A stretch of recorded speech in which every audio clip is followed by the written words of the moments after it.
Shalom, shalom. Welcome to our series, the second segment of our series, Intentional Parenting.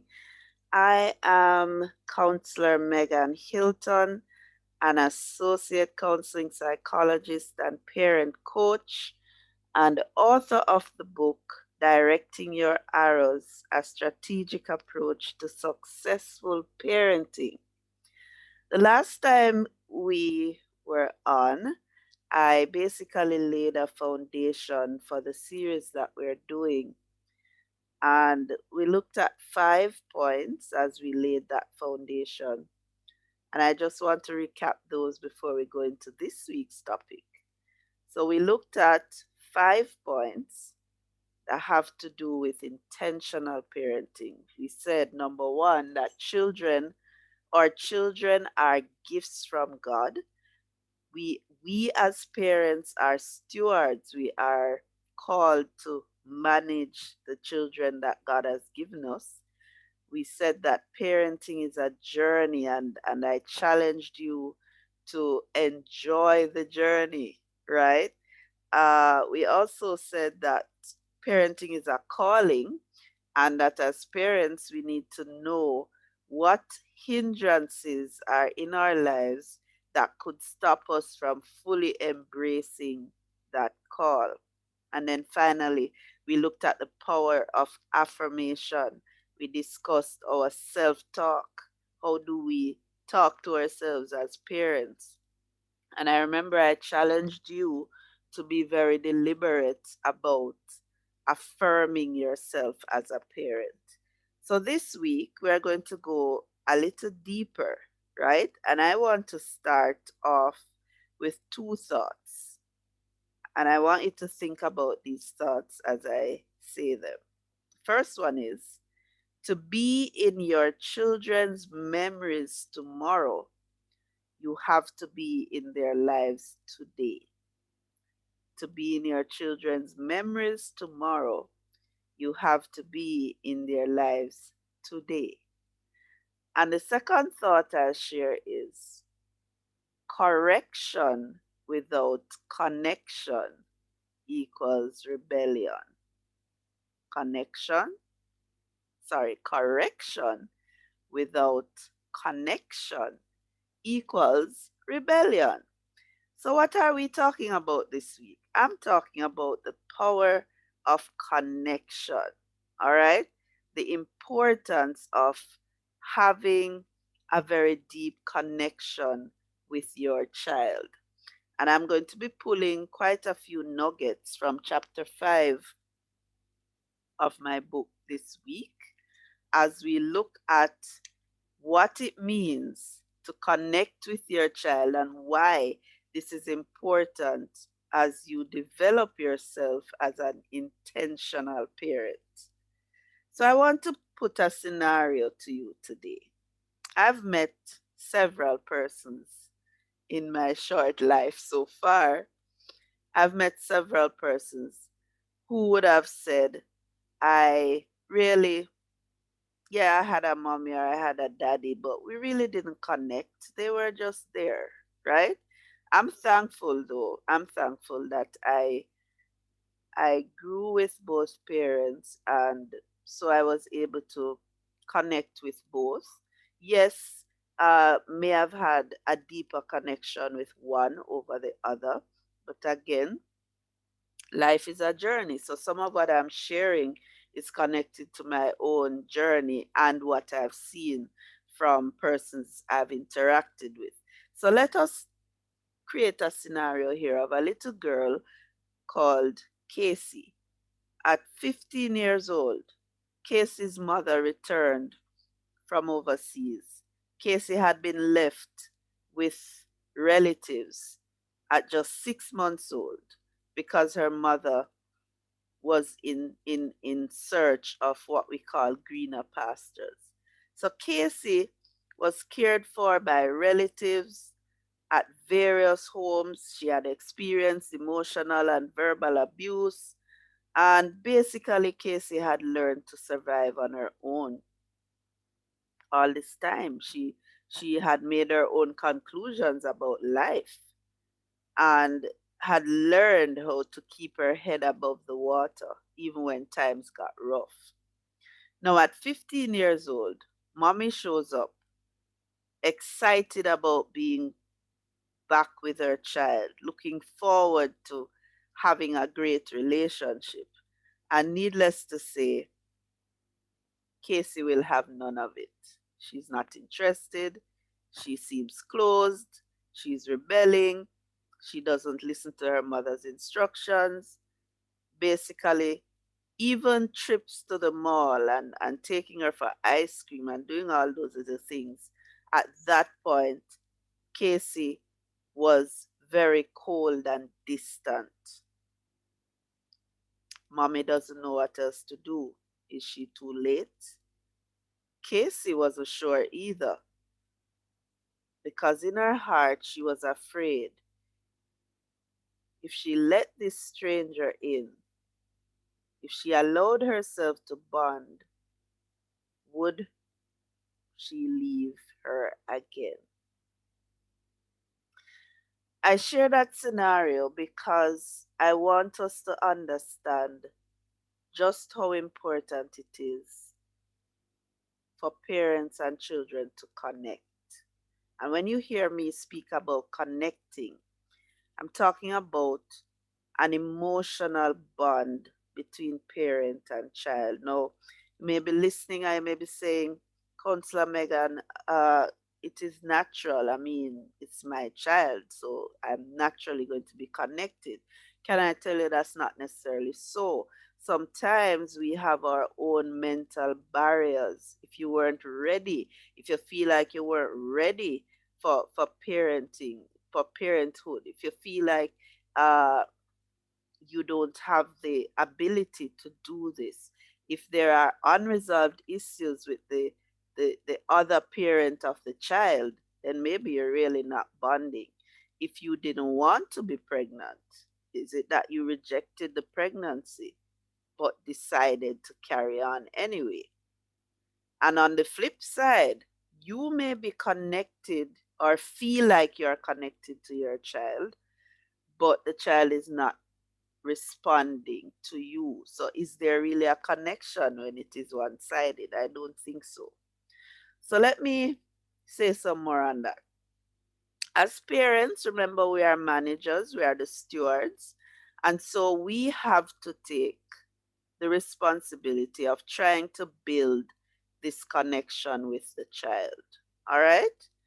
I have here everything you accomplish as a child rests on the as a parent, sorry, rest on the strength of the relationship you have built over time with your child. Connecting with your child is filling up his or her love cup, maintaining a strong connection with him or her as they grow through the different stages of life takes much effort, but it is worth it. Now we understand the scientists and the psychologists say that connection between parent and child starts from as early as in utero or from the womb. So the child begins to be connected to mommy. If daddy talks to that baby regularly, there's also a connection happening there from the womb. And then at birth, there's a significant bonding point immediately after birth. And that is why many mothers can recall just after giving birth to their child, the doctor sometimes will place the baby on mommy's chest. That moment there is critical. That first moment when mommy and baby connect, or when daddy and baby connect, that does something to the brain, to the wiring of the brain of the parent in terms of opening up and accepting that this is a part of me. All right. So when we talk about connecting or bonding, it's actually an emotional attachment between parent and child that ideally starts in the early stages of a child's life and can be maintained and improved on throughout the child's development. So we know it starts early, but we can't just leave it there like that and say, oh, yeah, I used to love her as a baby. Um, Connection is something that has to be maintained over time. So just like with Casey, at as a baby, no doubt, mommy was connected to Casey. Casey would have been fed by mommy. There was something going on there, but then mommy left, and mommy did not maintain that uh, connection. Because yes, you might be distant, but there are ways that you can keep yourself bonded with your child. Now, Casey's mommy didn't do that, and so almost 15 years later, she shows up and she basically just wants Casey to open up and take her in. Usually, that does not happen. So, today's talk is about how we connect, and you're going to get 7 tips. We are using the word connect as an acronym. So, I'm going to go quickly through them. The first one, C. The C in connect is that you should create. I want you to hear that word. Create the time to be with your child. Children spell love like this: Time. And that's a quote that's by John Crudell, but I found it to be true. So you can give your child all the material things in the world, but if you don't have time, if you don't make the time, create the time to spend with them, they still come to the conclusion that you don't care, and the connection won't happen. Now, who is the best person for us to look to for an example? Our Heavenly Father, when He created Adam and Eve and placed them in the Garden of Eden, He would come down in the cool of the day to fellowship with His children. He would come down in the cool of the day. It was something that Adam and Eve knew would happen daily. They looked forward to it, and obviously, the Heavenly Father looked forward to it too. He was intentional about it. I'm saying to us as parents, quality time is a foundational block to connecting with your child. You have to be intentional about it, you have to value it and protect it. If you need to schedule it, schedule it. And some of you are saying, Councillor Megan, I don't have a lot of time. You make time for what is important. And it's not so much about the quantity of the time, but the quality of the time. So you may not be someone who can give 1 hour per day to your child, but if you can give 15 minutes, make that 15 minutes worth it. All right? Put away all the distractions and connect with your child. Sit and spend time with them. All right? Now, what does this do for them? They begin to feel that or know that they are of value to you. Now, the O in Connect is openness. Openness. Question I have for you: does your child really know you? Or are you trapped in the mask of being the perfect mother, the perfect father, the superhero mom, superhero dad who doesn't cry over anything, doesn't worry about anything? Everything is perfect. Does your child really know you? We have to be real with our children. For them to connect with us, they need to see a real person. They need to see genuineness. Children are attracted to genuineness. Okay? So sometimes you can be vulnerable, if you're feeling sad, you can tell the child that you're sad. Maybe you're not able to say exactly what it is, but yes, sometimes you can. If you're overwhelmed, you're tired, be open. Let them see a real person. But I want to say, when you express those emotions, express it responsibly. Your child is not your counselor. All right? Now, N, we have 2 N's in connect. The first N I have is nurture. Nurture. When you hear nurture, you hear care, attention. So nurture is important. What kind of environment is your child growing in? What is her mind or his mind and spirit being fed with? What kind of seeds are being sown in their life? Psychologists have concluded that we are a product of both nature and nurture. In other words, we inherit some of who we are genetically from our parents and ancestors, and we absorb some of who we are from the social environment in which we grow. So, the person you are today is a combination of what you got genetically from your parents and what you picked up environmentally throughout your life. And so, as parents, we must be strategic in creating an atmosphere in the home that will nurture the child properly. Last week, we spoke about the many things that are coming against their destiny.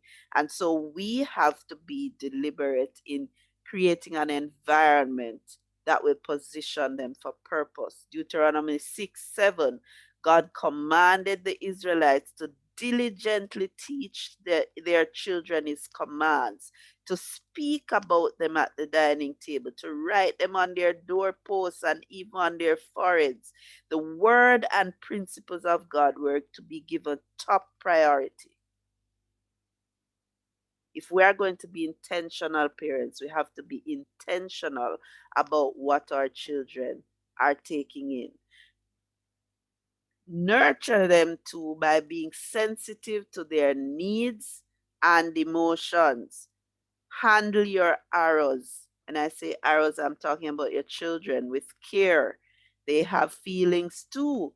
And if they receive constant harsh words and cruel treatment and feedback, they are going to come to they are going to come to one of two conclusions, in my opinion. The first conclusion is that they are going to believe that it is the norm for them to be treated that way, and they are going to start treating others the same way. The second erroneous conclusion they may come up with is that they may conclude that you do not care. No, um, we're talking about connection, people. And if your child feels that you don't care for them, it is literally impossible for them to feel connected to you. All right. So we're going to go now quickly to the last four. The other N is never stop playing and laughing. Do I mean that every day you're going to get up and be laughing and playing and going all over the place? No. What I'm saying is that there must be a time and a place for humor. The child must have seen you being humorous, playing with them, having fun with them. Proverbs 17:22 says, a merry heart does good like medicine. Play and humor are powerful bonding tools. You can play with your children randomly, or you can plan a playtime each week. Just allow yourself to dare I say, be a child again. All right? And connect with them. If there are many, many tips in the book, I don't have time to go through them, but there are several ways that parents can have fun. I want you, as you're listening to me, go back, think about when you were a child and if you used to have fun. What are some of the things you'd love to do, and how can you now apply that to the children that you're now raising? All right. The E in connect is empathize. And to empathize means to listen well enough to understand what a person is experiencing. It means entering your child's world without passing judgment. It means stepping into his or her shoes and seeing through their eyes. This takes effort, this takes practice, right? But um, many times we are trying to correct our children. We really don't understand what they're saying. We don't even listen well enough to hear or to see what the child is going through. A child who feels understood is more likely to respond to you than a child who feels that you're not interested in what they're saying. So some quick tips for empathy. When you're for active listening as you seek to empathize, make good eye contact with the child. All right? Look at the child when he or she is speaking to you. Focus. Look at them. Don't stare them down, but make eye contact. Paraphrase. Say what they said to you in another way to ensure that you understand. Reflect the feelings that they are giving to you. So you try to listen for feelings and thoughts and ask them if that's how they feel. And you also want to watch your body language. All right. Give the impression that you're really interested in what they're saying. If it is a young child, it would be good if you go down to their level, right? Stoop down, sit beside them, something to connect with them on their level. That really helps. All right. So we want to understand what the child is going through, and that will help you to connect. The next C in connect, create family traditions together. Family traditions are special times planned for family members to spend together. The possibilities are limitless, and so much bonding can take place through these traditions.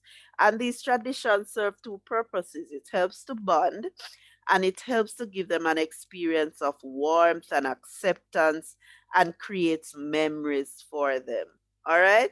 So, simple traditions like nightly prayer time, Bible study, weekly Bible study, family night, game night, mother daughter dates, father daughter dates, mother son days, Father Sundays, right? Christmas traditions, Thanksgiving, things like that. How do we celebrate birthdays, right?